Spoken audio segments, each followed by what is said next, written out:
All right, so we are now streaming on YouTube, but I will just give everyone a minute to trickle in from the internet and just take a minute to get ready. Oh, that's not that. Okay.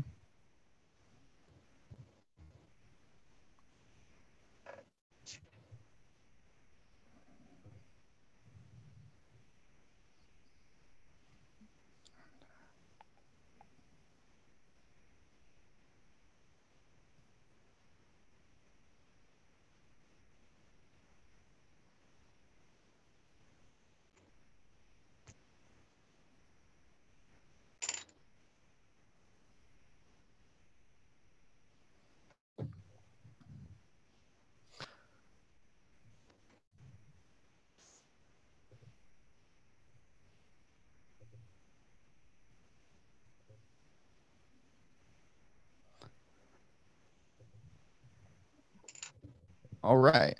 I think we should go ahead and get started then, right on time. Nina, if possible, maybe tilt your camera just a little bit down towards you. It's not a big deal. I'm having an issue with this. Oh, it's fine. It's fine. Don't worry. I don't know. Wait. Is that any better? Yes, perfect. Perfect. Maybe it's slightly wonky, but considering my dubious literature. I can trim this part off later. All right. So I think we should go ahead and get started then. I want to start by giving everyone here a little bit of an introduction. I feel like I should provide some context for what's going on here. So basically, first of all, I want to thank everyone for coming out. There's a ton of people registered for this meeting, so it looks like there's a lot of interest in Bataille. So that's really exciting to see, and thanks for your interest. I want to start with a bit of an introduction because there's a bit of background context that I think will make this all a little bit easier to understand, or it'll help everyone kind of appreciate what we're trying to do here. So first of all, as you can tell, I am joined by my friend and colleague, NinaPower, another person who is now kind of on the true outside of academia. Nina, who many of you will know, is a British philosopher who's written about and taught continental philosophy for many, many years now. And today we're going to be talking about the French philosopher Georges Bataille. And Nina's here in part because Nina in continental philosophy is certainly my superior. I was trained primarily as a quantitative political scientist, really. And I mean, I do have some peer-reviewed academic theory articles and all of that, but Nina's superiority in the continental philosophy area is one of the reasons that I asked her to join me in this particular project. Although I do also want to remind everyone at the outset that many of Bataille's most crucial claims are actually social scientific in nature. So something to keep in mind. And what I want to just talk about briefly before I let Nina take the mic for a good while is that just why are we even talking about Bataille? And I would say that the key bit of context here I want to let you all kind of understand or know about is that I just recently finished what was pretty much my first serious attempt at an online course with the Heidegger scholar, Johannes Niederhauser. He's a recent PhD from Warwick. And honestly, it was just amazing. It was really great. It pretty much far exceeded our expectations. Immediately build another course. And Nina and I both have a kind of abiding interest in Bataille. And Nina recently quit her job as a professor only after I did. So this just seemed like the obvious choice for a second course in my little catalog of courses that I'm building up.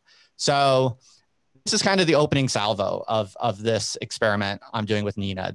Nina and I have officially agreed that we are going to be opening up an online course on Georges Bataille. And it's going to start sometime in July. We haven't worked out many of the details. We're going to figure that out between now and then. And in large part, hopefully, from the feedback that we get from people like you all, the types of questions that people want to ask, the types of topics that people are most interested in and enthusiastic about talking about, we're going to take that as information to kind of structure the course that we're going to launch in July. So for the moment, all the details are totally open. We haven't hammered them out. So I'm incredibly excited. And this is pretty much just our first public event in the run up to that course.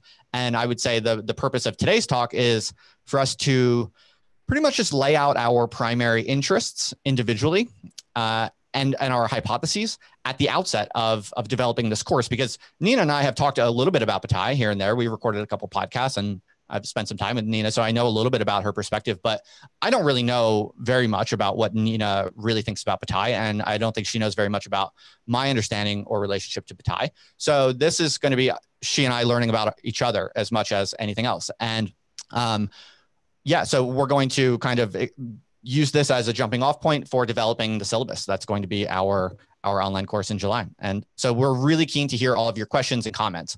Please don't be shy. I will be throughout this meeting, throughout this event, I will be paying close attention to the comments and questions in the Zoom meeting. I'm actually not paying attention to the YouTube chat for what it's worth. You're all free to talk amongst yourselves, but just to keep things focused, I'm looking at people who registered for the Zoom meeting. So please do ask questions. Please do let us know your comments. We're seriously quite interested in them. And your input could very well be formative for how the course develops. So the game plan for today is Nina is going to talk for about 30 minutes, just basically presenting her kind of introductory perspective on Bataille, what she thinks are the kind of key ideas or hypotheses, or at least whatever she feels like focusing on for today. And when she's done talking, after about 30 minutes, we will address a few questions that might have arisen in the time that she was talking. So like I said, I'll be paying close attention and making notes of questions. And as soon as she's done, we'll address some of the questions raised then. And then I'm going to talk for about 30 minutes also. And we'll do the same thing. I'll be paying attention to the questions. And when I'm done talking, we'll have some time to address a few of those questions. So should last about 1.5 hours total. I would say 2 hours at the absolute max. And so that's the game plan. Nina, you good to go? I think. Bataille, I'd like to invite you to speak now. You have the mic. Okay, cool. Thank you, Justin, for that very enthusiastic and organized introduction. So, I mean, here we are in this, strange future present in the middle of this pandemic. Various states doing various things using this technology to speak. My normal mode of speaking would be from a small grass hillock in a park, preaching to and whoever might come along. And in that respect, I would say that perhaps my approach to Bataille has something of this kind of poetic, in the hard sense, this dimension of, I guess, the kind of experiential. So I'm very interested in Bataille, not least because he's quite hard to categorize, as in terms of both his writing and his kind of approach to existence and to thought, and the way in which he's kind of not really reducible to particular schools, although he has kind of, overlaps with certain schools and certain modes of thinking. So yeah, this kind of brief introduction, I made some notes. And they kind of touch on some of the things, some of the kind of concepts or ideas that I'm interested in Bataille. But I want to say, of course, there's so many things I'm not going to be able to cover that are so interesting about Bataille. In particular, Asifal and the secret society, and the kind of two-sided nature of his relation to secrecy and also to the public in the form of journals, and kind of public intervention. Also his relation to the College of Sociology and his relation to other great thinkers of this time. And also there's a lot that could be said about his relation to religion, to Catholicism, to in his early life, also to the Surrealists, to psychoanalysis, his influence on Lacan, and there's so many things, and it's kind of worth maybe looking at the biography of Bataille, which by Michel Serra, which is translated, not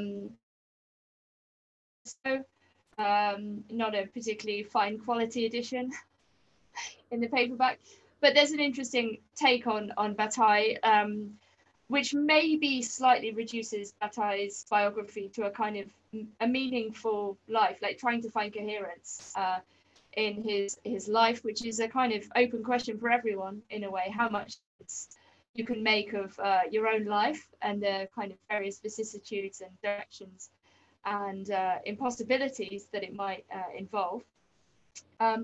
But so yeah, so I'm just gonna read my notes written here, you know, in this moment of the pandemic.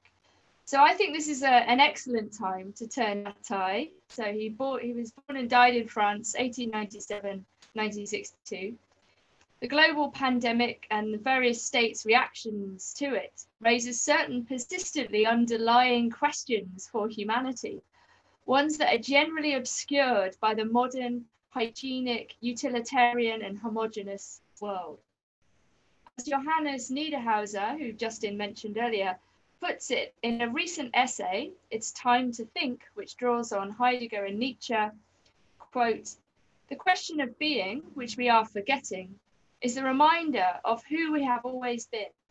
But the will to will blinds our eyes and hearts for this deep memory and innering, bringing into the inner of our hearts who we are. The will to will wills us to be enslaved by debt, numb from experience and death machines. The will to will wills us to kill time, rather than allowing for the wonders of boredom to disclose to us who we are." So I think in this question of boredom that Johannes mentions is also a kind of key idea for Bataille and for Heidegger, who will talk about profound boredom. For those of us who have, in a sense, the luxury to be bored and maybe to remember the boredom of our childhoods, there is something kind of very profound perhaps in this moment. Johannes will talk about a return to almost a kind of leisure, but in a kind of very deep sort of philosophical sense. So I would say this plague forces a kind of confrontation with time we should have been having all along, with our thought, and more specifically with death and risk, which are key ideas for Bataille. Certainly death is. Those aspects of existence covered over by a culture concerned to hide death or repress it, and at the same time to kind of fetishize safety and a kind of mediated existence, promote this mediated existence. A life lived online, for instance, the life that we're living now, a life lived via pacifying visual images, the kind of tyranny of Netflix, for example. A world in which we are not supposed, on pain of punishment now, to have direct encounters, to have kind of erotic liaisons, to hug people, to kiss them, to stick your tongue in their ear. All of these things are now prohibited, if not seriously frowned upon, or punished by neighbours who might complain about you. So this kind of absence of restriction on direct encounters, perhaps unthinkable several months ago, is now our kind of new, highly mediated, even more mediated reality. We are kind of kept from those that we love or desire. At the same time, we live in a world of statistics, of experts, of polls, of graphs that caution us against excess, even as we are sort of encouraged into sort of low-level depression and numbness that Anna's mentioned.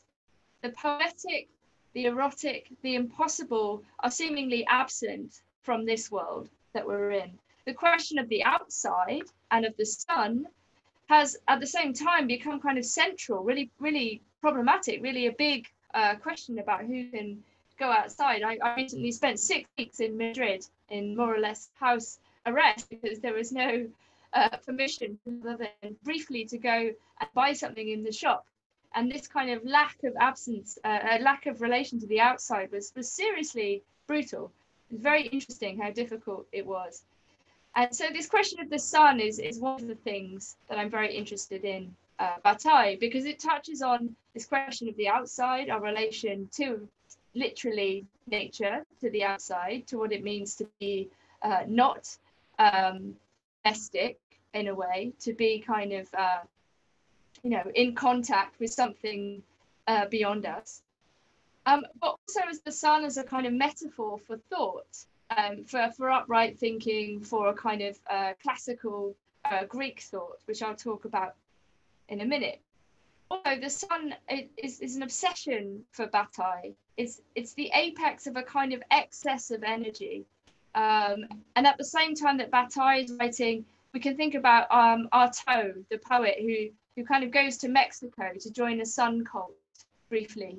And there's a real obsession and interest with the kind of this kind of excess of the sun at this point, this kind of, you know, object of worship of various sacrificial cults historically, but of its kind of intense and unbearable power.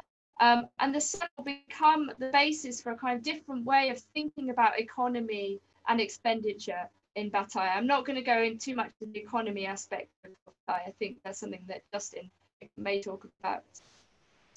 Bataille says we're basically nothing but an effect of the sun, and describes the way in which for ancient Mexico, the sun was the fruit of a sacrificial madness, he says.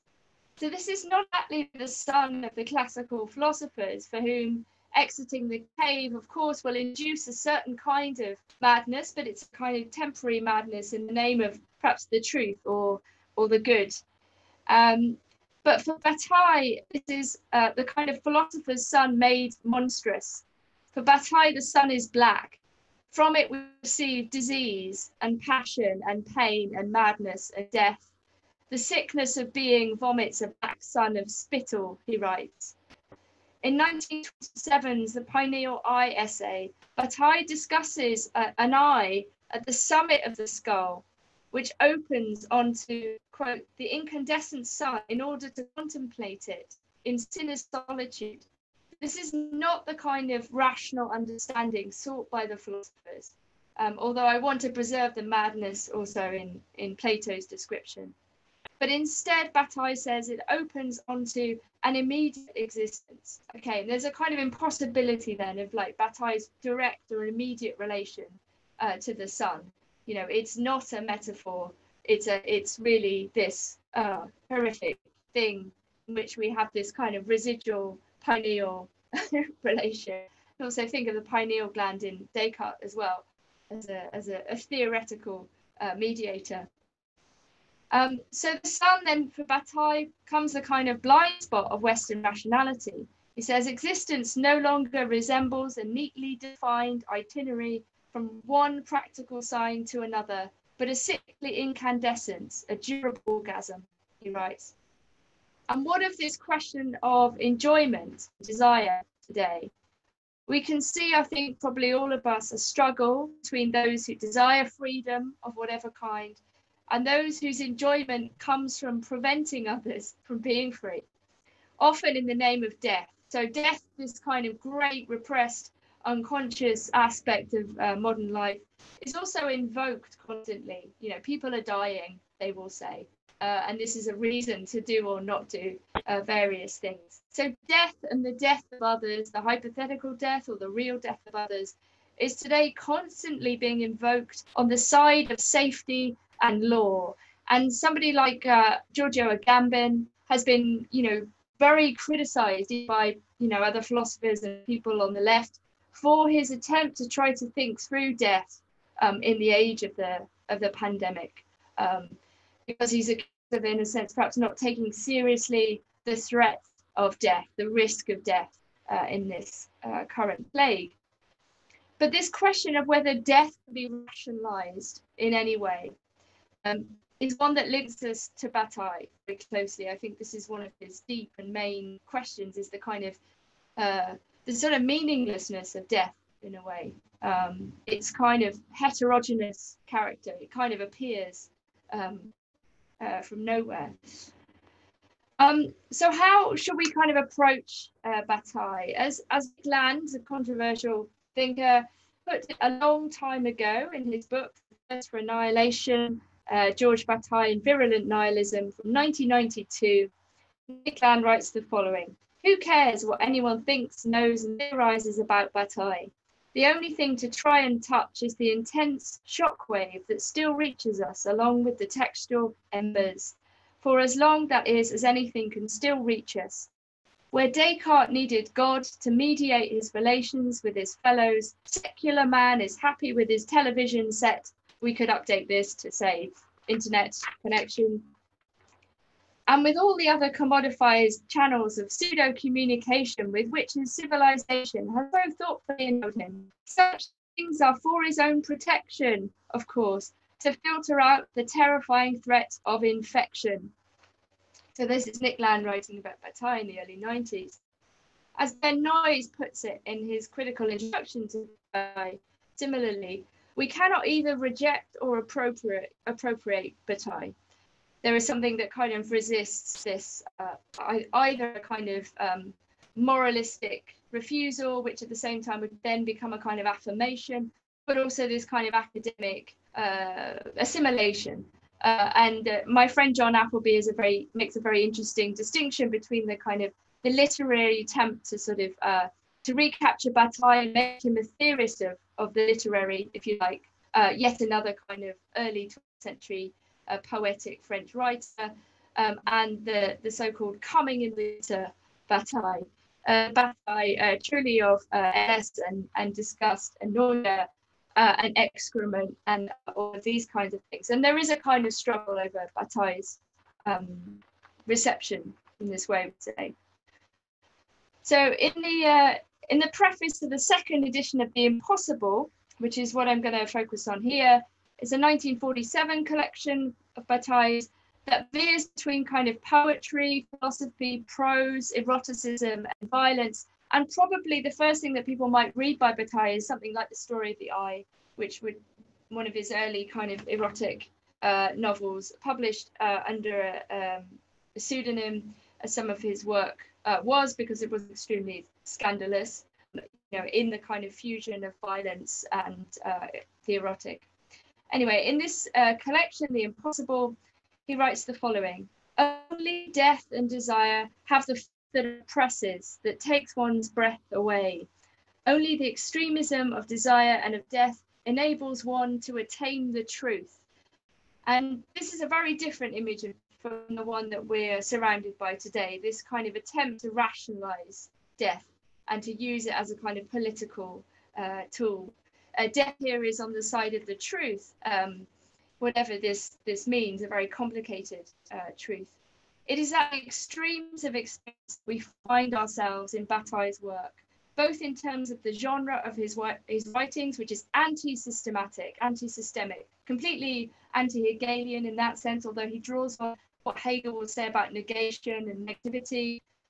But there's an absolute refusal of a system in his life or in his work, we would say. As I say, Bataille used multiple pseudonyms, some of them quite rude. In this regard, he's a little bit like Kierkegaard, who takes on these kind of multiple personae and characters in a kind of poly-pseudonymity as a way of, again, resisting a kind of systemic mode of thinking, but thinking through different moods, for example, in Kierkegaard. Bataille moves between essays, prose, poems, and other experimental forms. His life is his work and vice versa. You could say that after he breaks with Catholicism in his youth, after his father's kind of horrible and shocking death, which will kind of haunt Bataille for the rest of his life, he then sort of dedicates himself to living in the world that Nietzsche depicts, a world in which God is dead and we have killed him, a world of base materialism, of will and violence and deep currents. And Bataille will go on to write about Nietzsche and draw upon Nietzsche throughout his life. But without being pinned down or reducible to any specific philosophical, aesthetic, or political outlook, as reflected in Bataille's ambivalent and complex relations to surrealism, psychoanalysis, existentialism, and politics. And Sartre will criticize Bataille, Breton will criticize Bataille. They will often accuse him of being a kind of madman or an obsessive or in need of psychoanalysis or something like this. Bataille resists this kind of, easy placement, and deliberately so. He seems, by all accounts, a kind of recalcitrant man, a difficult man, a poet who does not love these difficult men. So Bataille is interested in, amongst other things, eroticism, the sacred, laughter, excess, limits, religion, death, and joy before death, rather than the austere meaning of mourning. He's interested in expenditure, in horror, in disgust, in sovereignty, in brothels, and in the labyrinth. But above all, perhaps, there is a kind of commitment to freedom, as the freedom to be truly confronted with what cannot be understood. In The Impossible, again, he writes, freedom is nothing if it is not the freedom to live at the edge of limits where all comprehension breaks down. As Ben Noyes notes, if we do not read Bataille as a thinker of freedom, we do not read him at all.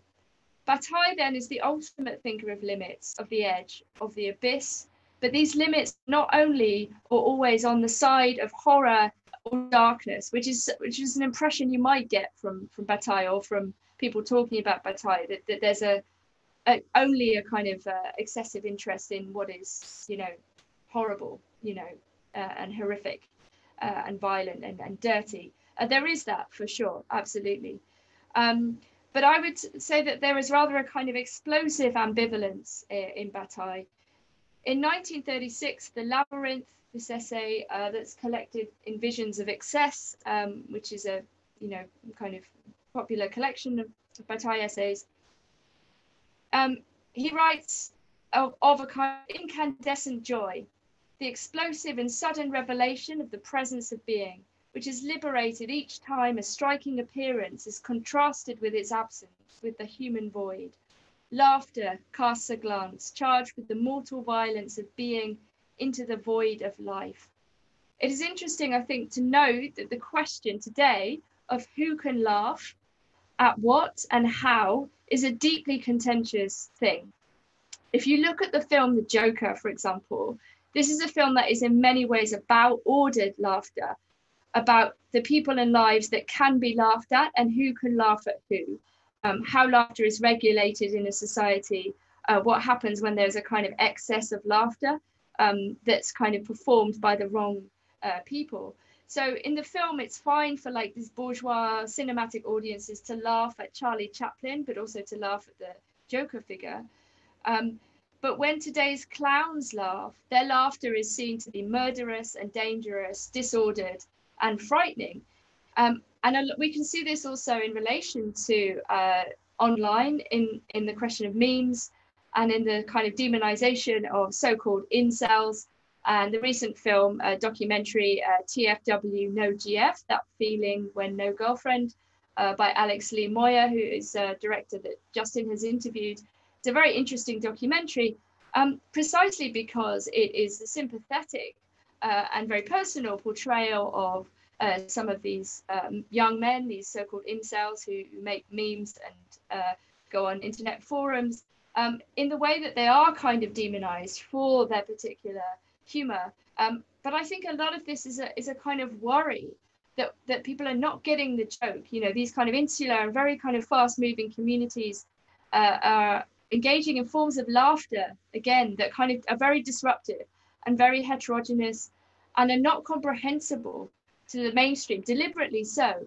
And as such, therefore, the people who are engaging in this kind of anonymous anarchic humor are often kind of blamed for excesses of all kinds. So excesses of violence, of threats, of, you know, supposed hatred, and so on. But this isn't the kind of impression you necessarily get from the film, which makes it a very interesting kind of document. And I think, therefore, this question of laughter. So, you know, the sun and laughter would be my first two main concepts from Bataille that I would like to sort of, yeah, that I'm entertaining.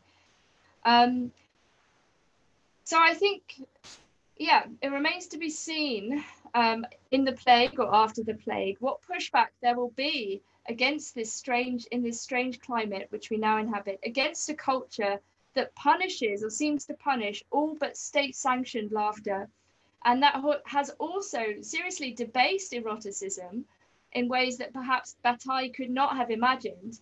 So we're also living in the era of OnlyFans, this kind of site where you can create sort of bespoke porn, a kind of Patreon meets Pornhub model where young women in particular are encouraged to, you know, sort of present themselves as if a kind of virtual girlfriend. I mean, it's going to go horribly wrong. It already does and is. But there is a sense in which there's a sort of total debasement in it, and I don't even mean that judgmentally, of the body, of the image of the body, of the image as such, of the you know, debasement of the relation, the possible relations between men and women, between bodies, and the total mediation, the total monetization of the erotic, to the extent that there is no kind of erotic.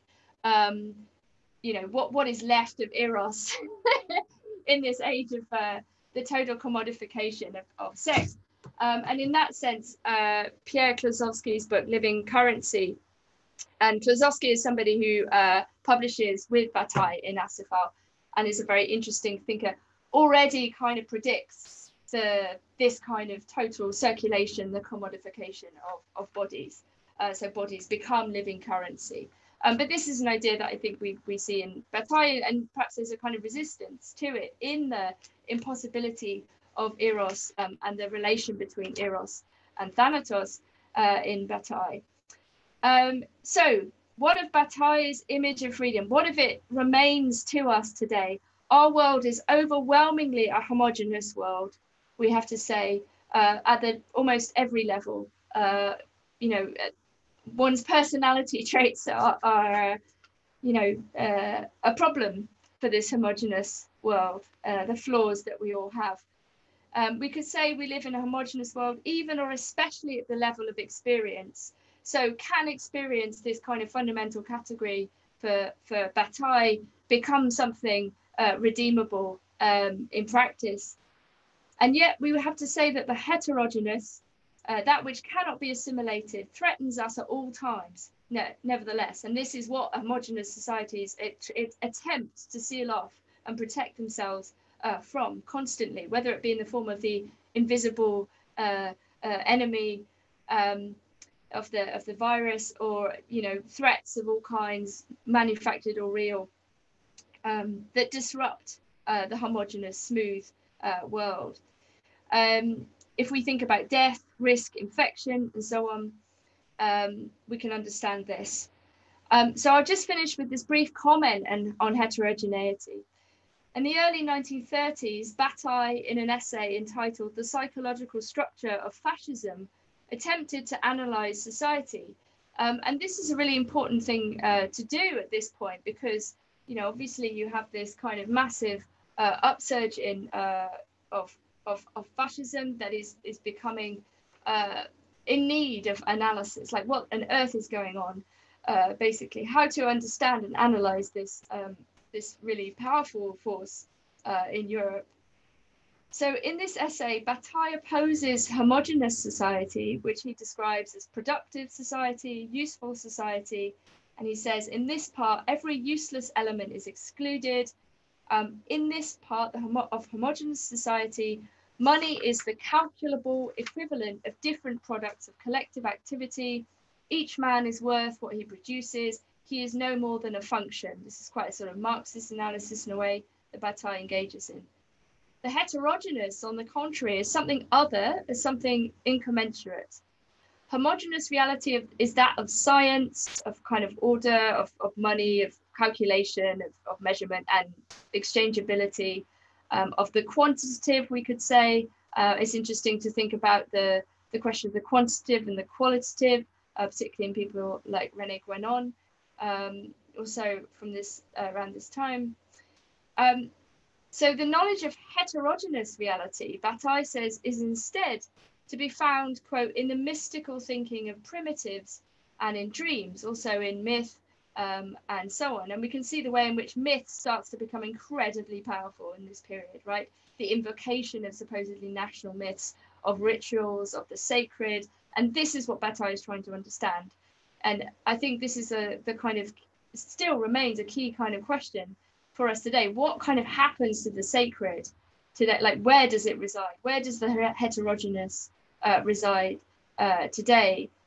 So the heterogeneous, Bataille says, is identical to the structure of the unconscious. In this dense essay, he tries to look at the way in which fascism and fascist leaders, so Mussolini and Hitler, immediately stand out and seem to tap into, almost hypnotically, into this heterogeneous otherness, this kind of dark energy, he calls it the force, that situates them, or seems to, above men, above parties and above laws. So they become this kind of sovereign exemption, you know, not a man of the people exactly, but something powerful and other. So directly alongside this identification of fascism as heterogeneous, Bataille then talks about the lowest strata of society, as those who provoke revulsion. For example, the Untouchable caste in India. And he will speak of the duality of sacred forms being revealed in precisely this kind of stratification, and the behavior and the way in which a group like the Untouchables, because of the work they do dealing with impure material, at the same time take on a kind of sacred character. So there's this relation then between the impure and the pure, in relation to the sacred. So the violence of fascism then, the threatened violence, the real violence of fascism, then is entirely compatible, he says, with the appearance in leaders of the sacred, of the leaders as sacred persons. So vile forms are entirely compatible with the sacred character. And I suppose I just want to finish it, leaving it as a kind of open question for everybody, really. Like today, what might we come to understand as the sacred, precisely in this dual sense of the pure and the impure? Where on earth is this residing exactly? It's too easy, I think, to say, for example, that that Trump is fascism, as the left want to do. This is not an adequate or accurate way of understanding things. It tells you something about the fear of a certain kind of heterogeneity, can't say that word, but like Trump represents something outside. It's certainly true. But outside what exactly? Outside the homogeneity of a certain kind of liberal order, right? But it's not even really about Trump, we could say. It's about something else. And I suppose these kind of endless attempts to flatten out, let's say, the sacred in the form of laughter, the kind of demonization of those who engage in forms of transgressive behavior, these are all incredibly relevant questions today. So yeah, I'm going to leave it there on this question of whether heterogeneous today can be found. All right. Amazing. Thank you so much, Nina. That was so fascinating. So much to chew on there. It'll be a real pleasure to talk about this stuff with you over quite some time. I'm really quite interested in a lot of the theses you floated there. So we have a couple good questions I noted, I think two in particular, and they're both directed to you, Nina, which makes sense since you just gave the talk to kick things off. One question is from Kashmir. This is coming from YouTube. And the question is, ask Nina what artist or group of artists is the best incarnation or exemplification of Bataille's philosophy, in your opinion? Yeah, I mean, it's interesting because he has this kind of relation to the Surrealists, although he's, I would say, much more hardcore in a way than a lot of the Surrealists, and Breton is very critical of Bataille. I mean, Hans Bellmer does some really interesting illustrations for the second version of the Story of the Eye. So he's friends with Masson, who does some drawings. So Masson does the acephalic, the headless image. So Masson is in that sense directly Bataillean, right? Because he's working with Bataille. But I think Hans Bellmer, in a way, who does these kind of very disturbing, very graphic, very kind of multi-layered illustrations for the Story of the Eye, but also is famous, I guess, for the Doll series, which are again extremely disturbing, in a way that a lot of surrealism, in its kind of oniric, dreamlike, associative dimensions, doesn't quite get to the kind of horror of what Bataille does, but I think Bellmer does, more or less. So yeah, I would say Bellmer for me is like the Bataillean artist. Excellent. It's a very thoughtful answer. Thanks for that, Nina. And another question from Mr. Oswald Spengler, a regular in my YouTube chat. It's an interesting question, though. Nina, do you think Bataille was a Gnostic? In what, I mean, Gnosis, well, in what sense? Interpret it how you please. Oh, God. Well, I mean, But okay, I mean, one way we can think about Gnosticism, I mean, we live in a kind of Gnostic age. So, I mean, if you read Strauss and so on, we're surrounded by Gnostics. One way of thinking about Gnosticism would be to say that there is a kind of a denigration of the body in a certain way, and that there is kind of a truth that can be accessed only through a kind of very I don't know, unpleasant and violent going through. And I think in that sense, we live in a Gnostic age. I think Bataille is very interested in the kind of absolute polarities of the religious and the debauched, let's say, or the religious and the non-religious, or the sacred and the profane, you could say. But it's in a way how one is transmuted into the other.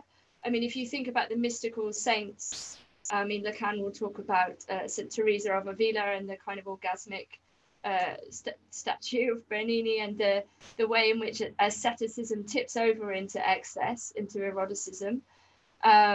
And, you know, some of the saints, there's actually a very interesting chapter on the female mystic and Simone de Beauvoir's The Second Sex. I was just rereading. It's a very good chapter.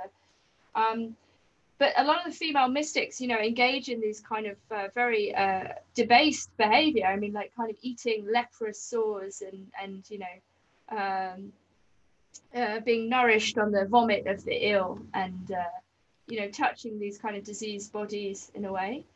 And I think there's something that Bataille is very interested in this moment of the whether disgusting becomes sacred in a way. I mean, it's this kind of, you know, truly excessive religious, but kind of inverted religious moment. So I don't know. I have to think more about this question for the Gnostic, because I think it's the word is used also by me in different ways. So, but yeah. It's a good question. Sure. Well, thank you for providing some of your initial provisional comments on that. It's a question I'm kind of curious about too. I don't have a particularly compelling answer either, but it's something that I think we can talk much more about moving forward as we develop the course. So I think what we'll do now, according to game plan, I will talk for about 30 minutes. And if you have any questions, I'll be also paying attention to the chat and we'll discuss them after. And also, if you want to return to anything that either of us brought up, there'll be time for discussion and comments after. So what I'd like to talk about is Bataille's political theory and character. I was initially just going to talk about Bataille's political theory, but then I added the words "and character" because it struck me that what comes down to us today that most people find so interesting and fascinating about Bataille has to do with his character. There's a kind of widespread image of Bataille's character. Perhaps most infamously, if there's one anecdote that everyone knows about Bataille, if you know anything about Bataille, it's the famous human sacrifice anecdote, right? The story goes that Bataille was a member of a secret society that was planning a human sacrifice. And then everyone ends the story the same way, with the famous line that they had no problem finding someone to be sacrificed, but they couldn't find someone to do the sacrificing. So these types of anecdotes circulate quite widely today. And I think they really color the interest that a lot of people have in Bataille. And so one thing I'm very interested in Bataille is basically trying to understand his biography and his character, because when you actually start looking into it, some of it's debatable. For instance, this famous anecdote, is it even true? It's a question I'm going to return to at the end. You might be surprised by the actual documentary record around these famous anecdotes. So I say that just to kind of motivate things, because I think that's something that this is a story that everyone's heard, and whether or not it's even true is a question that's far from obvious. And I'll go over some of the scholarly debates at the end. But the reason that's a motivating question for the talk that I'd like to give is that Bataille's life was very intertwined with his thinking. This is a man who, one of the reasons he is so extraordinary and profound and just kind of bizarre to us today, one of the reasons for his enduring fascination is that this is a man who took ideas very, very seriously, with a kind of life or death seriousness in some sense. And so I think to get a full understanding of what this guy really thought and what were the big ideas, we also have to have some sort of theory of his character. We need to have some sort of theory of who this guy really was. What was he really up to as a life, as a man? And so that's why I combine these questions of Bataille's political theory and his political character, because I think they're kind of two sides of the same coin. And so the plan or the roadmap for my talk is pretty much going to be a rapid fire tour through what I see as the main ideas in Bataille's work, or at least the main points that I'm interested in that kind of define the portrait of Bataille that I'm most interested in. And the way that I see Bataille is, to give you a kind of foreshadowing, is that perhaps the key underlying idea is this kind of critique of utilitarianism that he develops, a very kind of profound and prescient critique of utilitarianism, which I think is actually all the more relevant today, where kind of utilitarian norms and ethics, I think, are as fashionable as ever. With movements such as the rationalists that you might encounter on the internet, or the effective altruists. So Bataille, I think, presents one of the most impressive and extraordinary critiques of utilitarianism. And I think it's really from that basis that a lot of his other ideas flow, and especially his political ideas. And in particular, it's this critique of utilitarianism that points to this concept of expenditure that Bataille is very interested in. And he really develops what you could really call a kind of economic theory of how expenditure works, and not just in human societies, but in systems as such, in some sense. And so I want to give you kind of the quick and dirty kind of cartoon characterization of that theory and how it flows from his critique of utilitarianism. But the reason that this is interesting and important to me personally is because all of this does flow into a rather remarkable political theory. I mean, Bataille is quite explicit in his political models. He actually does have a real political theory of how to change the world, of how to overthrow bourgeois capitalism, if you will. And make no mistake about it, folks. I mean, he did have a revolutionary political attitude throughout his life. Now, he essentially, towards the second half of his life, distances himself from all contemporary organized politics. He eventually makes a clean break from the surrealists and makes a clean break from the left-wing groupuscules that kind of everyone at the time in that kind of milieu was a part of. He makes this radical clean break from all existing institutions, essentially.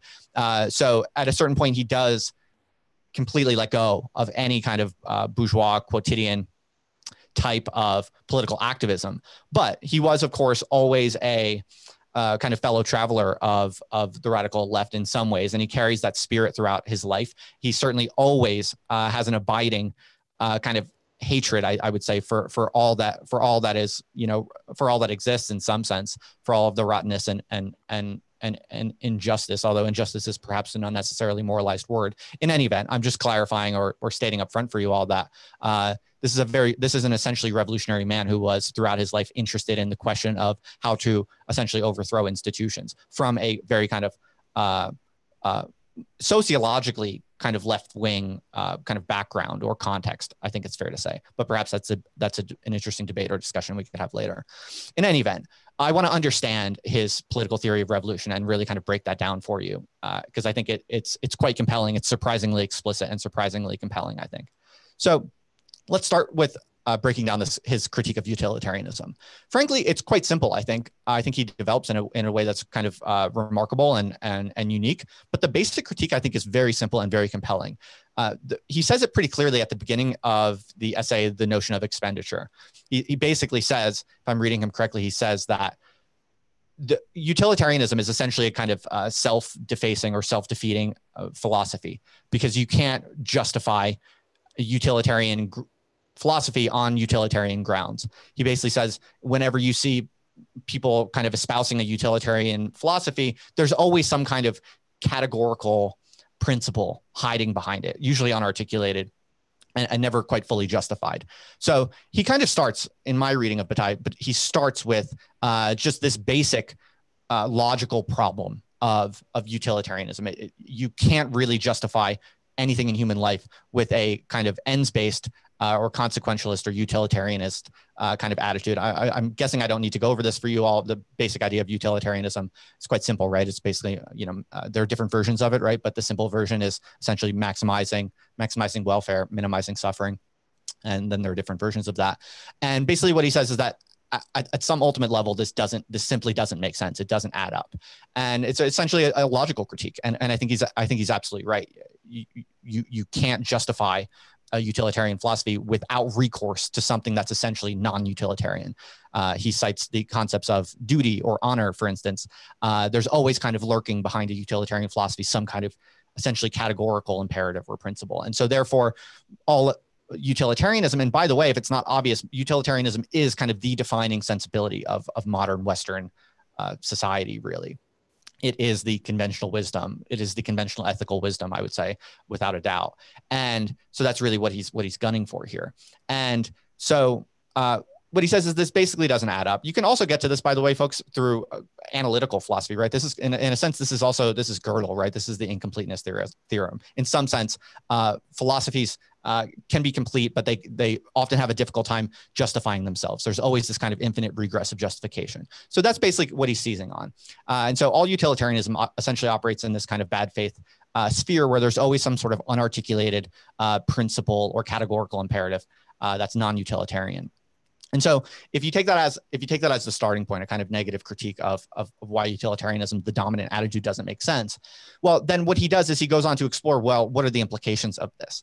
And so for our purposes, for instance, just to make this super concrete and effective to people in thinking through even contemporary debates that you encounter on a daily basis, think about like the effective altruists, for instance, many of whom I'm friends with, right? They will invoke utilitarianism to say all kinds of profound things like how we should minimize animal suffering and we should colonize the solar system or what have you. But then when you ask them, like, what exactly is the utilitarian justification for utilitarianism, they seem to just kind of think that it's self-evidently good to increase the good or something like this. But philosophically, they actually are relying on some sort of hidden kind of categorical assumption. Okay, so one of the reasons I'm interested in Bataille, and one of the reasons I think you all should be interested in Bataille, is because he's really tackling head on some of the really dominant conventional wisdoms of the day. And even to this day, when I hang out with my effective altruist friends,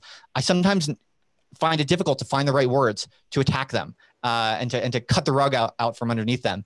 And it's one of my wagers that I think Bataille is one of the most profound kind of set of resources for really grappling with the reign of utilitarianism today. So that's like basically one of the motivations here.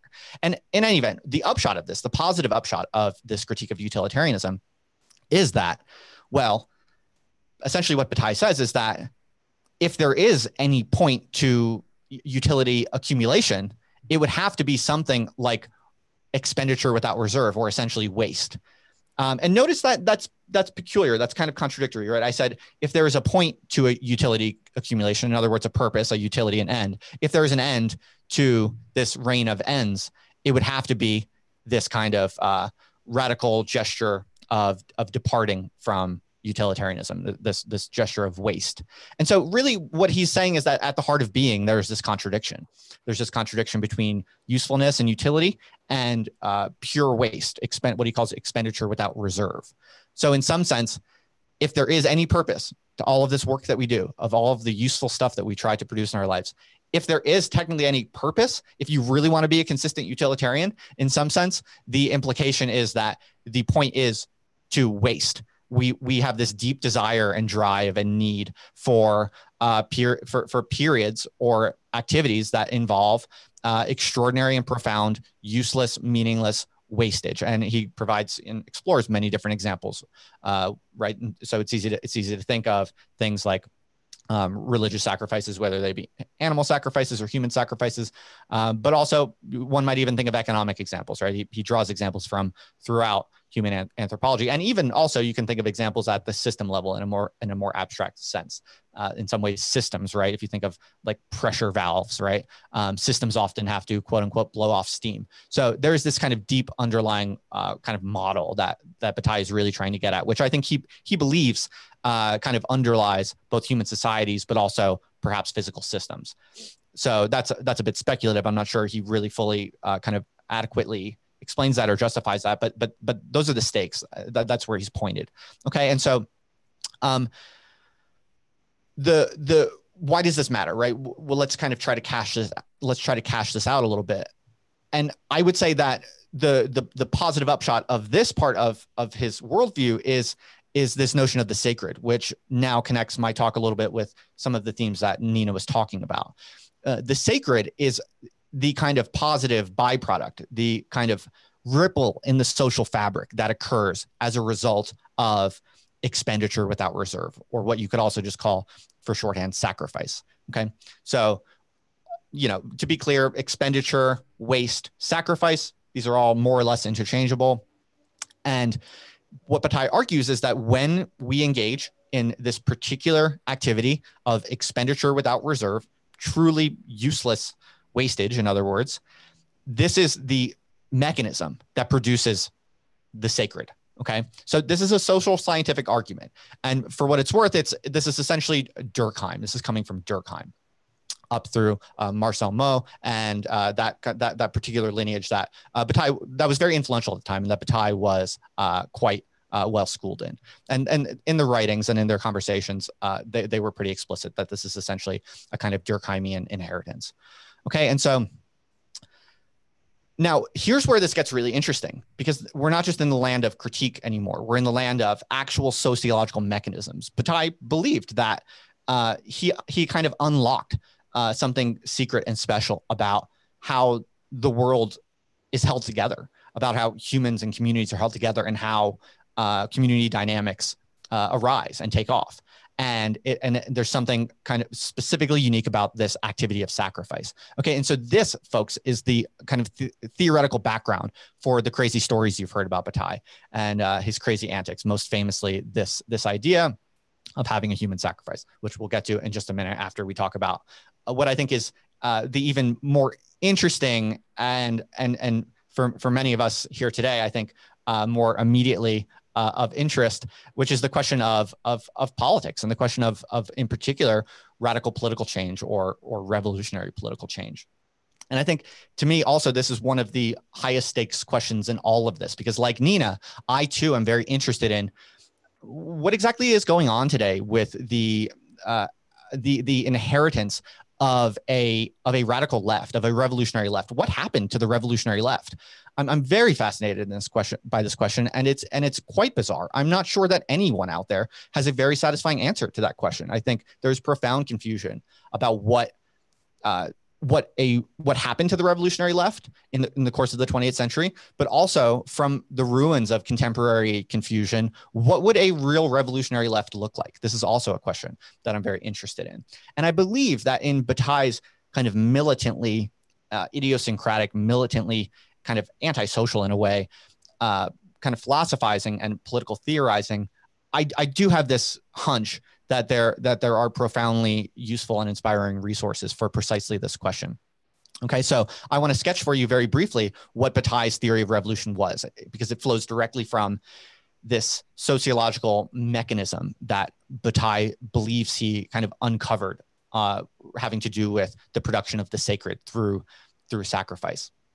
Essentially, Bataille is quite explicit. It's actually surprisingly concise and explicit for a kind of quite abstract and profound French philosopher. Bataille pretty much says that his mental model of revolutionary politics is essentially one in which small groups engage in expenditure without reserve, or essentially sacrificial ritual.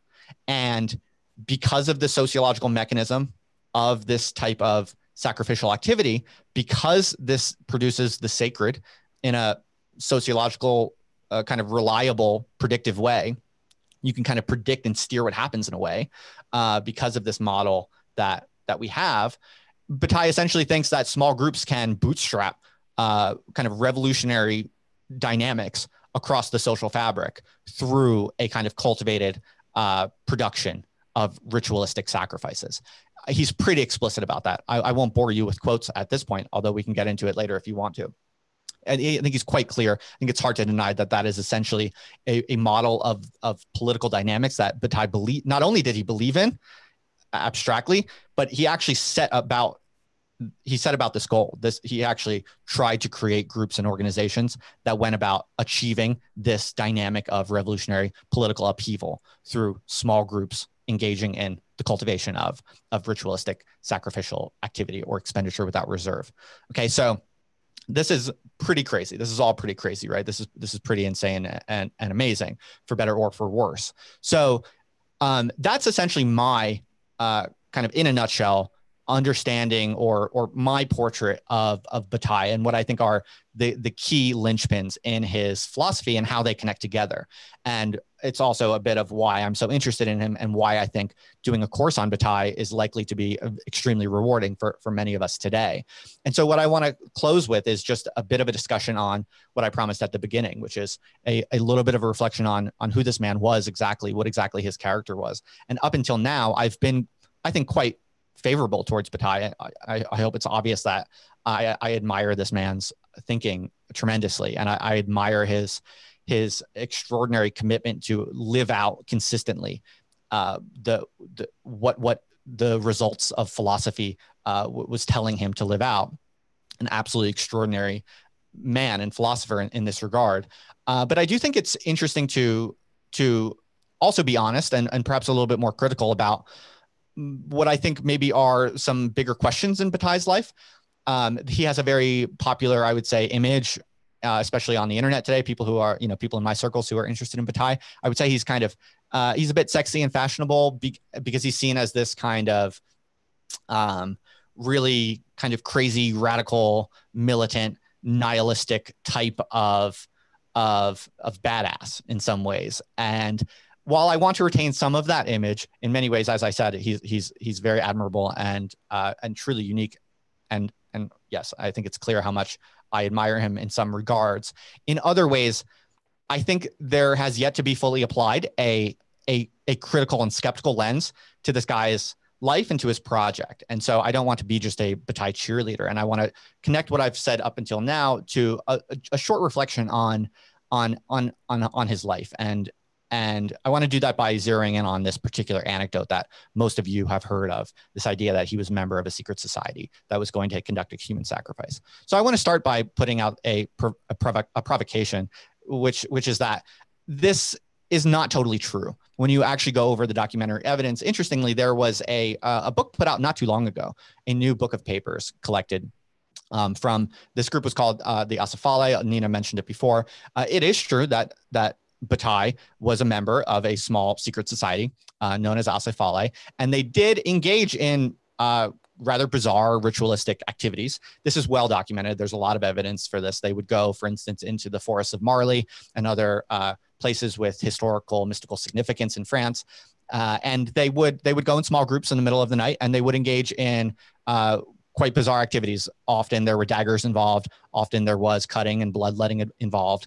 So there is some truth to the fact that he was indeed part of a secret society. They were indeed trying to put into practice essentially Bataille's theories of the sacred, not just Bataille's theories of the sacred, but also theories that he developed with his colleagues in the Collège de Sociologie, like Roger Calois, for instance, and Michel Leiris. Chiefly, a few others also. So this is real. All of that is real. All of that happened, and it's well documented. The anecdote about the supposed human sacrifice, the documentary evidence is quite weak. So I don't want to ruin all of your days by kind of deflating this bizarre and mysterious, kind of tantalizing image. But when you actually look over it, it's not clear that they were ever anywhere near doing a human sacrifice. Really, all of the evidence, there's really only one or two written explicit testimonies, and if I recall correctly, they all come from Roger Calois. And by the way, Calois was essentially at the end he was critical and essentially made a split with Bataille. So and another thing to keep in mind is that the years of Asafale and the college, it was very short lived. It was only a few years. Okay, so somewhat heretically, I want to propose to you a somewhat deflating image in which, when you actually look at the evidence, I'm of the opinion personally, and maybe Nina disagrees. This would be a fascinating debate if Nina has a different perspective on it. But I ultimately see Bataille's experiments with the mystical as essentially a kind of ridiculous LARPing, to be perfectly frank. I think he was a very, very disturbed man, and that doesn't in any way invalidate his fascinating, brilliant ideas in any way. I wouldn't say that it invalidates anything he thinks or says. But I do believe that he was, if you look at him psychologically, if you look at his biography, he was a deeply disturbed and quite sick man, I think, in many ways. And so I don't want to be, the wet blanket or something, but I do think it's worth throwing that on the agenda. I think, especially if we're going to be talking about this and really going into it over time, I think we should just be kind of explicit and empirical about that. And when you look at all of the mystical ritualistic practices, personally, I think that these are a somewhat over-enthusiastic group of theorists who got a little carried away with themselves, a little perhaps impressed by their own kind of emo goth fascinations. And I essentially see the ritualistic practices as essentially a kind of ridiculous LARP. There's no evidence that they were anywhere near doing a human sacrifice. That anecdote just kind of got spread by someone who essentially was ultimately critical and rejected the group anyway. And in fact, in the 2018 book, by the way, which is, it's recent, right? It's not that long ago. The editors, Galetti was one, Marina Galetti was one of the editors of the names I remember. And, it's a pretty impressive book. It's extremely comprehensive. I think they tried to get their hands on everything they possibly could, and they could not find a single mention of any human sacrifice in any of the written documents in the archive. And they did write about other, kind of sketchy stuff, right? So it's not like they were systematically hiding these sorts of things. So that's my somewhat deflating and perhaps provocative addition to the end of my talk here, which is that I personally don't put too much stock into the anecdotes you hear about Bataille's life. I think it's somewhere between deeply twisted and mentally ill in a very serious way, and kind of ridiculous and trivial and short-lived and not really real. So yeah, that's my kind of picture of Bataille's political theory and his political character. And well, I'm quite bullish on his theory of revolution, and I think there's something real there that I think anyone interested in kind of significant political change today would do well to study. I think that's very legit, and the kind of sociology behind it is very legit. The stuff about ritualistic self-sacrifice, I'm a little less bullish on that personally, but I would love to hear what everyone else thinks, and I would particularly love to hear what Nina thinks about any of that. So I think I'll cut myself off there since there's no one else to cut me off. And Nina's too polite. She would never. So now if anyone has any questions, you can ask them now, or I will go back over and have a quick review. And if I find any, then I will suggest them. Or if Nina noticed any and she wants to kick things off, she's more than welcome to. Nina, you got anything, or should I go through that? Yeah, maybe just a couple of things. I mean, I suppose from my point of view, I'm not particularly interested in judging a life, like anybody's life. I'm not particularly interested in Bataille's biography in a certain way. I mean, it's interesting to read the Syria and to think about, his life in that way. But I don't know. I think I suppose for me, the point about the question of the human sacrifice is simply one of like extremes in a certain way. I mean, it's a possibility. I mean, in a way, we live in a world in which human sacrifice is absolutely mass produced. I mean, the kind of sacrifice of bodies in labor, in work, people who are kind of expendable, who is seen as expendable and who isn't. I mean, it's, the question of human sacrifice, we live in a human sacrifice economy, right? So I think the kind of moralizing the question of whether the secret group did or didn't is not very interesting. I mean, it's interesting insofar as it's reflective of the kind of broader question of sacrifice and so on. Sure. And I would just briefly say, I agree with you that I'm not interested in judging a life. That's none of my business. It's more because I am perhaps a little bit more than you, Nina. I am perhaps more interested in extracting political mechanism knowledge or more concrete kind of ethical upshots. Because I'm interested in extracting political mechanisms or ethical upshots, I need to be a little bit more explicit and aware of pitfalls. I am too, in a way, but I think the question of the ritual and the sacrifice, I mean, is the political question. I mean, like the problem with sovereigns or sovereignty today is that they don't engage in forms of mass excessive expenditure. I mean, that's the point about the excess. It's like the sovereign is the one who then like burns everything and has to destroy everything. Okay, so here's a crazy idea. I actually think that elites are engaged in extraordinary expenditures and excess. And I think that's essentially what we're learning about the Epstein scandal. I kid you not. I'm not just trying to be provocative. I actually do think that in elite circles, there is a kind of mass secret cultivation of extraordinary excess. And I think it's somewhat self-conscious, and it's in a Straussian way kind of hidden from the rest of society. I think that's actually, there's a lot of evidence to actually believe that. Okay, I don't disagree in a certain way that there are these kind of secret rituals and so on, but there is also a way in which those things also have to be posited for a certain understanding of society to work by most people. And this is why you have kind of extravagant conspiracy theories. I mean, Eyes Wide Shut is a very interesting film in this regard, about Epstein.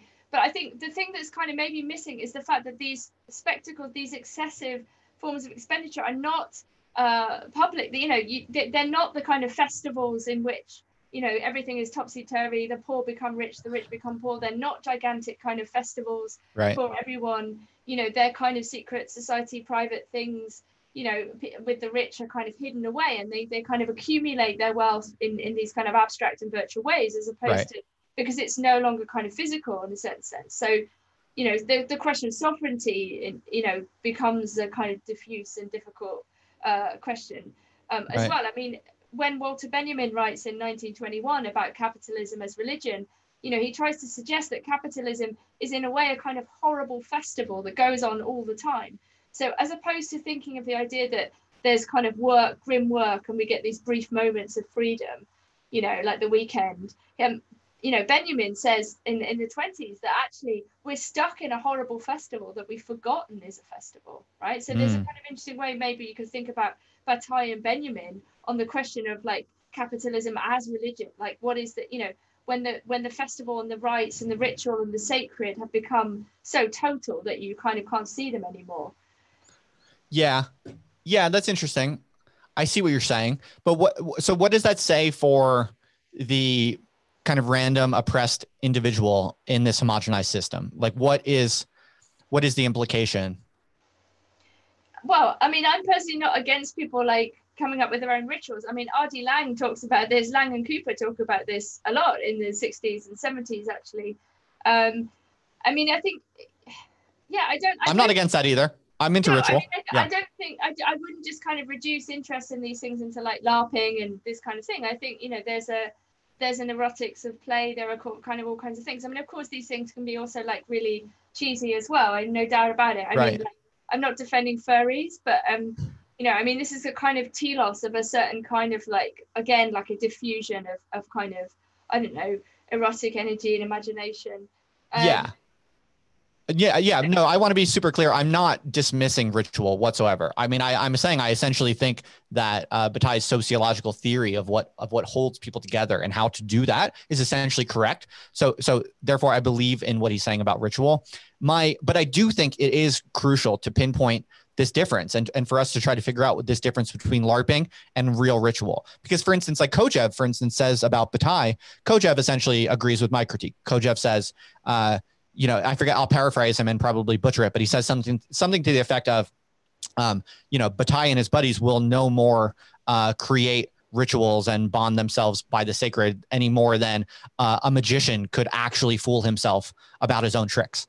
I think that's a useful analogy, right? And so while I do think the mechanisms of ritual are real and they are available to us as human beings, there is a real problem in which many ways of trying to do it are flat out wrong and they're not going to work. They just don't work. And there is a real risk of LARPing. And I think there is a lot of LARPing around this type of thing. So I just think it should be a productive challenge for us to really try to distinguish the LARP from the real. Fair enough. I think sorry, we can talk about whatever. Did you notice any questions from the crowd that were interesting to you, Nina? I'm finding it difficult to read the questions and think and speak because I'm not, I didn't grow up with the internet. So don't worry about it. I was just curious if you saw anything. So what we should probably do then, you and I, and I'll be monitoring for questions, is maybe you and I should just try to live kind of ask each other, where does this leave us? You know, because this is the first time I heard you talk at length about Bataille. It's the first time you've heard me talk at length about Bataille. What do you think? What do you see as the promising points of kind of mutual research? I think where we're ending up, I mean, I think this question of like, you know, where the heterogeneous lies for me, you know, the question of the sacred, the question of sovereignty, I mean, the question of ritual.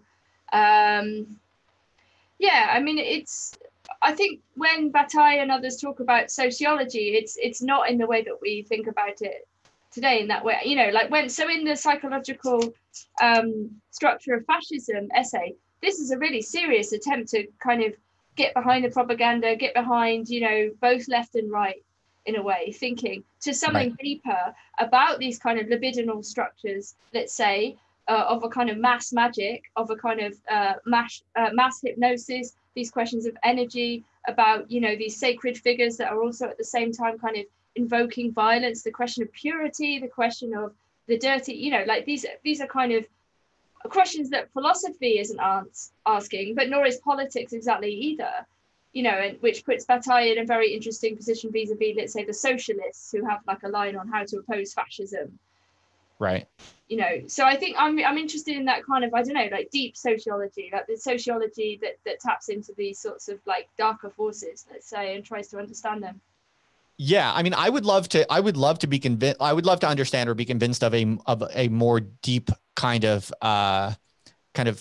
ritualistic, paganistic type of attitude that you might be bringing to the table more, Nina. Like, I would love to hear about, like, tell me about dark rituals that are not LARPing, and how to do it, and how to not be a LARP. Right? I'm very interested.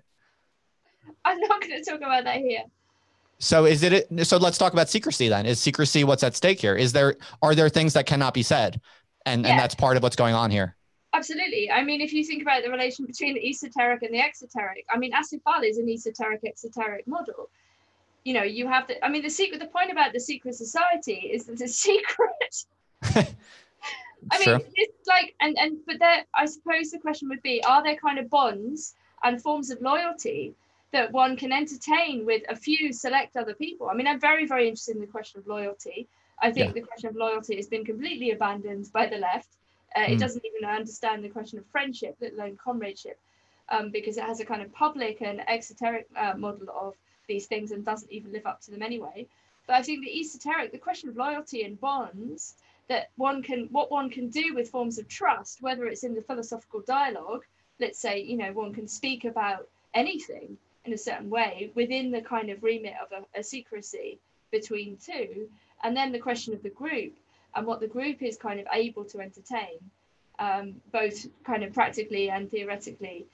I think, you know, those forms of this question of trust and secrecy, I'm very, very interested in. Right. Now, so am I. I'm very interested in this also. And you mentioned earlier Strauss, I believe. Did you not? Yeah. So would you possibly try to draw some kind of connection there? Like, where do you think Bataille, does Bataille come down in this kind of Straussian line? Is the kind of Bataillean esotericism similar to a kind of Straussian line, or how does it diverge? I don't know. I wouldn't really know how to answer that question, I think. I read the Straussians today, but I'm not entirely sure. I mean, their analysis of things is often very convincing, and it's often outside of like very mainstream or liberal, both left and right analyses. I don't know. I would have to think more about Strauss, also on the question of the Gnostic as well. Yeah. No, it's a very thorny question. I think if we could make even an iota of progress on that, it'd be quite an achievement. Because I think you probably know enough about me to know that philosophically I'm quite aligned with traditions of transparency, of radical transparency. And so there's certainly, and I know that this is something you're interested in also. Obviously you speak your mind, and you are someone who is unwilling to play certain games of politeness and fakery. So in some ways you practice an ethic of kind of radical public transparency and letting the chips fall where they may. So many people would look at that and say, oh, well, that's the opposite of a kind of Straussian or esoteric type of play. And I see myself as quite convinced of a kind of anti-Straussian or radically exoteric kind of political ethics, especially if what you're interested in is profound kind of social change.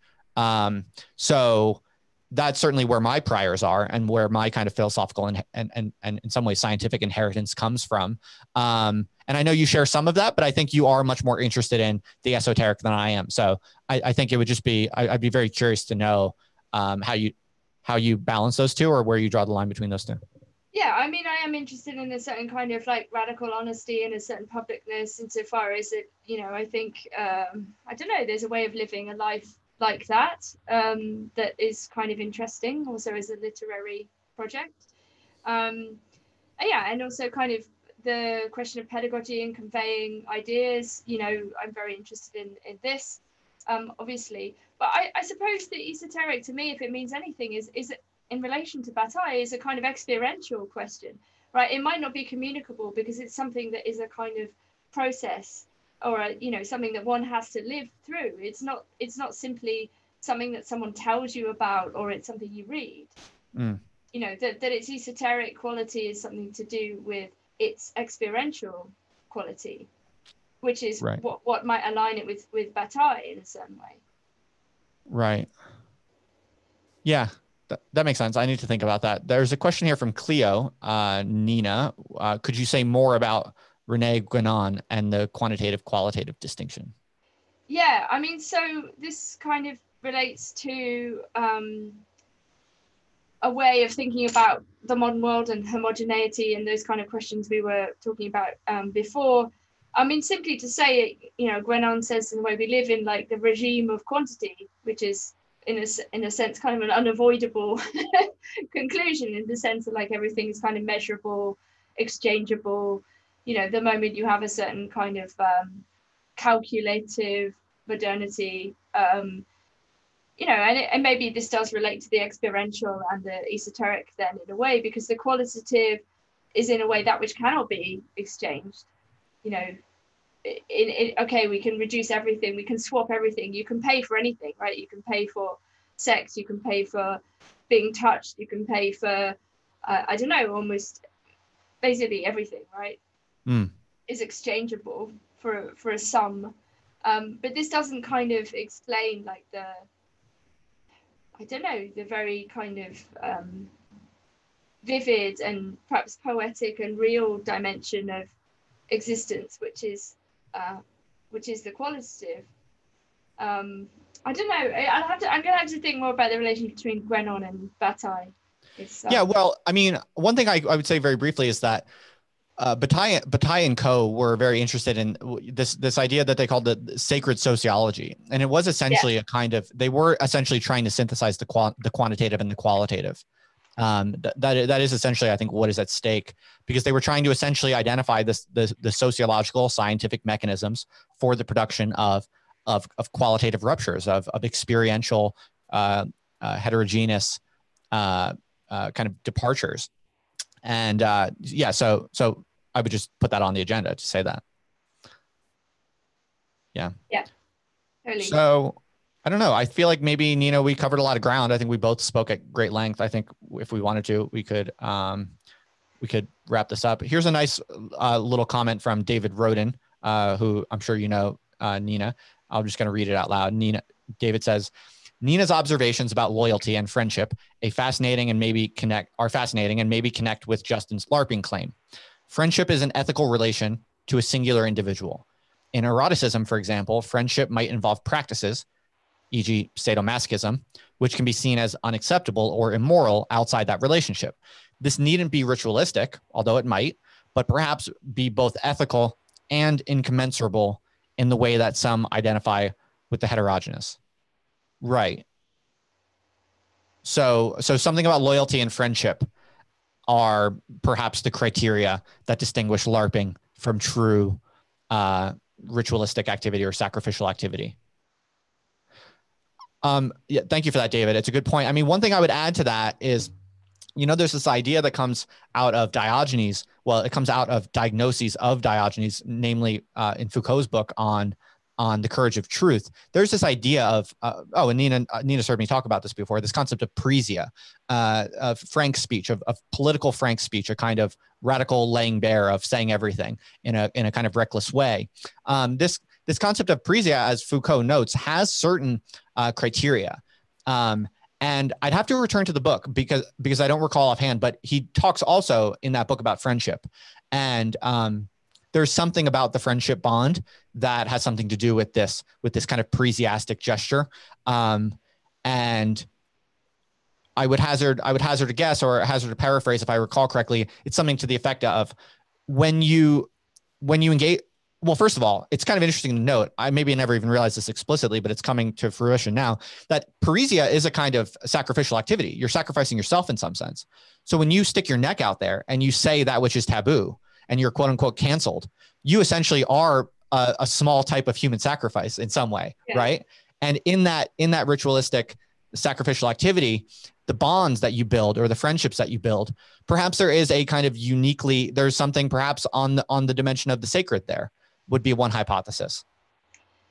Yeah, I mean, John T. Tiplady, who writes very interesting about cancel culture, talks about this in relation to the angelic and the kind of ascension of the cancelled one. because in a way you kind of are free of the worry of being cancelled, amongst other things, and you kind of enter into a realm of freedom, but it is a kind of at a cost, exactly like the kind of sacrifice. And I mean, I think someone mentioned Girard in the comments. It's an obvious point of comparison, connection on the question of sacrifice. And I think we both thought a lot about René Girard, and obviously Peter Thiel and other people in Silicon Valley also read Girard and think about the scapegoat. And, we live in this world of these kind of bizarre online mechanisms, a kind of virtual sacrifice of people's names. The cancellation is a kind of form of like a virtual mobbing, right? As a way of holding groups together by sacrificing individual names, that the people don't die exactly, but perhaps their reputations do, or they suffer for a short while. So it's a kind of like a massive virtual online kind of scapegoat mechanism in play, for sure. Well, what do you think, Nina? I feel like we covered a lot of ground, and that was really fun. I feel like that was quite exciting and enticing. We covered a lot of ground, and there's some very interesting commonalities, also some interesting and probably quite productive divergences. How do you feel? Do you think should we wrap it up? Yeah, I'm fine with wrapping up. I think if we do a kind of bigger course, it would be good to do a kind of systemic kind of chronological reading of particular texts, so that people can we can read of text together and have like a lecture seminar. Because I think it was like quite general in a way, like just talking about. Oh, absolutely. Yeah, this was just a first opening. Want that. It would be interesting to hear what people might be interested in. No, I know it's just the first idea, yeah. But if what people would be kind of into, like to have a kind of collective, we could have an esoteric collective Bataille reading group in which we can talk about anything. Well, in some ways, a good classroom is essentially a secret society, right? That's true. Like a really good graduate seminar, for instance, is essentially, it has the vibe of a kind of secret society. And so absolutely. I mean, I really actually quite relate to what you just said on a somewhat literal level. Yeah. And I completely agree with you, Nina, that one of the things you and I are going to do between now and over the next couple of weeks is we're going to hammer out a syllabus. And so for those of you listening or watching this now, this was Nina and I literally just improving. We just basically agreed to take some time to basically lay out some of our main initial ideas or initial points of emphasis or hypotheses about Bataille and share them with each other for the first time, really, with all of you, to get some questions, get some feedback, and just to get the conversation going, really. And now what we're going to do is we're going to go back to the books and we're going to chart out a syllabus, chart out a little reading list. And that will be kind of one of the defining documents of the course that we're going to launch in sometime around July. So yeah, we're gonna do this as a much more structured kind of group research project in some ways. Yeah. So yeah, Nina, thank you so much for agreeing to do this whole adventure with me and for coming out today. No worries, Justin. All right, this was awesome. For everyone who came out, thank you very much. Please do subscribe if you feel like it. This will eventually appear on the Other Life podcast, so you can subscribe to the Other Life podcast if you want to. But that's all about it for today. Thanks for coming out. Just appreciate you all being here and asking some very thoughtful questions. So, yeah. All right, over and out, everybody. Nina, you can stick around if you want to debrief. But yeah, okay, I'll stay on. It doesn't matter. All right, let me stop the live stream.